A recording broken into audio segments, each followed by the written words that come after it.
On Friday, a warning sign for the U.S. economy.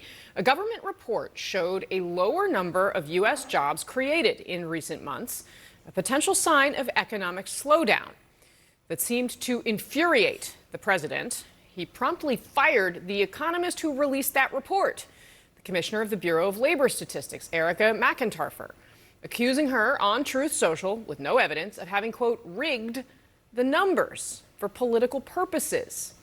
The firing sparked an outcry and criticisms from both sides of the aisle, including from the man that Trump himself had previously appointed to that job, Bill Beach, who called the firing, quote, totally groundless, and warned that it destroys public trust in U.S. economic data. As the president faces new questions about whether he'll tell Americans the truth about the state of the economy and more. And joining me now is the previous commissioner of labor statistics, Bill Beach. He was nominated by President Trump during his first term. Sir, thanks so much for joining us today. It's really great to be here. Thank you. Can you explain to us, the president said that the BLS commissioner rigged these numbers. Yeah. What do you think? There's no way for that to happen. The commissioner doesn't do anything to collect the numbers. The commissioner doesn't see the numbers until Wednesday before they're published. By the time the commissioner sees the numbers, they're all prepared. They're locked into the computer system. The only thing the commissioner does on Wednesday is to kind of do the edits on the text. So there's no hands-on at all for the commissioner. I was commissioner, and I was sometimes locked out of the process of actually, where the people were working in the building. So there's no way for doing that. What I think really upset the president on Friday were the revisions to May and June, big revisions. But that's because, like every time we publish on Friday, there are revisions to the previous 2 months. This is a survey, and a survey has sample returns. People have done surveys. You answer your phone. It's basically like a poll. Yeah, it's like a poll. Okay. Not everybody in the country is asked the question, are you working, are you looking for work? Just a handful. And businesses, about 600,000 businesses. Well, they don't all get their returns in on time. I would like them all to come in on time, but BLS keeps the door open for 2 more months to get more information. So what you saw on Friday was the effect of trying to do a better job, getting more information. And let me just end with this. Studies show that BLS is doing a better job now than they did 20 years ago, 20 and 30 years ago, in estimating the first number. So even though it's revised 2 more times, that 73,000 will be revised 2 more times, and they're more accurate now than they were 30 years ago. So I said groundless. I don't think there's any grounds at all for this firing, and it really hurts the statistical system.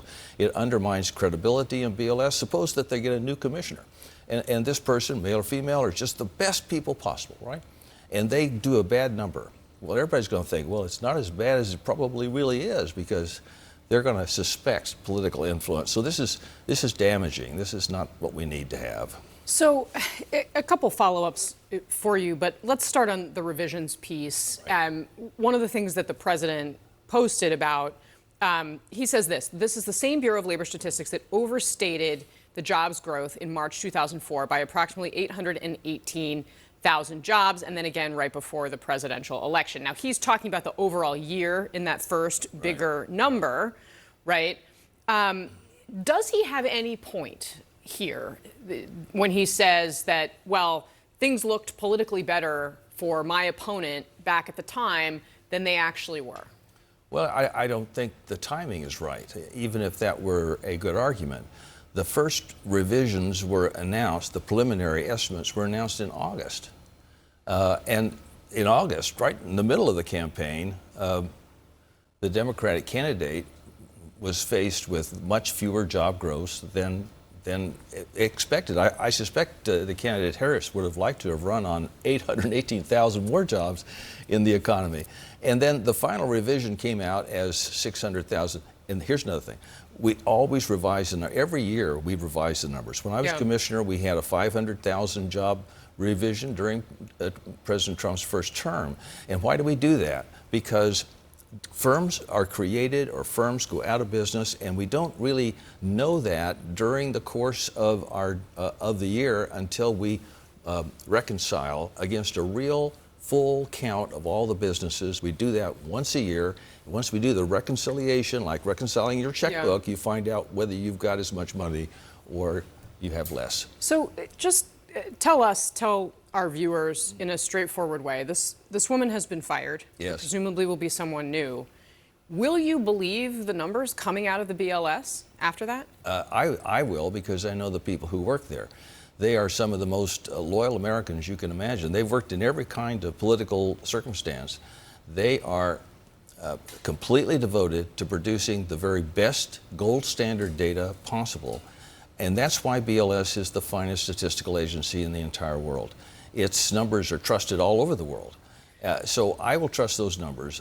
I do believe, though, that the president's attack on the commissioner and on the Bureau is undermining that infrastructure, could undermine that trust over the long term. So that's why I'm so kind of upset about this, and I want the president to back off on his rhetoric.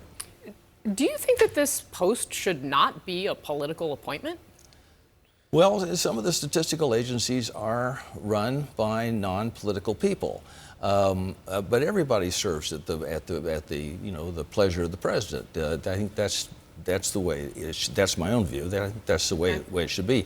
And here's why I think it should be a presidentially appointed, Senate confirmed position, because I was able to sit in meetings with the Secretary of Labor or with the White House folks and get a sense of what were their priorities. Now, I would take that back to the Bureau and I say, well, look, we need to produce more information about indigenous people.